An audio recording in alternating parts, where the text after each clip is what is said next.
यार्सा take चाहिँ basically to sum up एउटा consumer electronics manufacturing company हो जसमा चाहिँ इलेक्ट्रोनिक्स कुराहरू बनाइन्छ। यार्सा टेकले चाहिँ अहिले रिसेन्टली चाहिँ 3टा प्रोडक्टहरू लन्च गरिसकेको छ जुनमा चाहिँ एउटा निजी पावर छ जसले चाहिँ राउटरको लागि ब्याकअप पावर अथवा तपाईँहरूको फोनको लागि पावर ब्याङ्क जस्तो अल इन वान सोल्युसन जस्तो छ।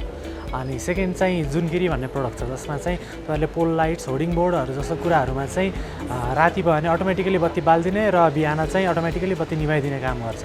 अनि अर्को थर्ड प्रोडक्ट चाहिँ रिसेन्टली लन्च भएको चाहिँ अडी क्युआर भन्ने छ जस्तो यो जुन चाहिँ एउटा पेमेन्ट नोटिफायर हो। क्युआर पे गर्नुभयो भने चाहिँ त्यसले चाहिँ कति पैसा आयो भनेर भनिदिन्छ।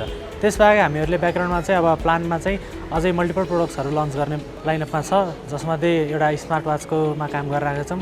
अनि अर्को चाहिँ हामीहरूले चाहिँ वाटर ट्याङ्क कन्ट्रोलर जुन चाहिँ हामीले घरहरूमा चाहिँ छतको पानीको टङ्कीमा चाहिँ मोटर अन अफ गरिदिने कुराहरूमा युज गर्न गरी हामीहरूले जुन करेन्ट अहिले नेपालमा चाहिँ हाम्रो इलेक्ट्रोनिक्स कुराहरू चाहिँ म्यानुफ्याक्चर गरेर सेल गरिरहेको छौँ त्यसैलाई नै अब ग्लोबलाइजेसनमा लानको लागि चाहिँ तपाईँहरूको साथ अझै चाहिएको छ र त्यसको लागि हामीलाई रिकग्नाइजेसन चाहिएको छ जसमा तपाईँहरूले हामीलाई भोट गरेर चाहिँ यस ICT अवार्डमा चाहिँ जिताउन सहयोग गरिदिन सक्नुहुन्छ। Thank you.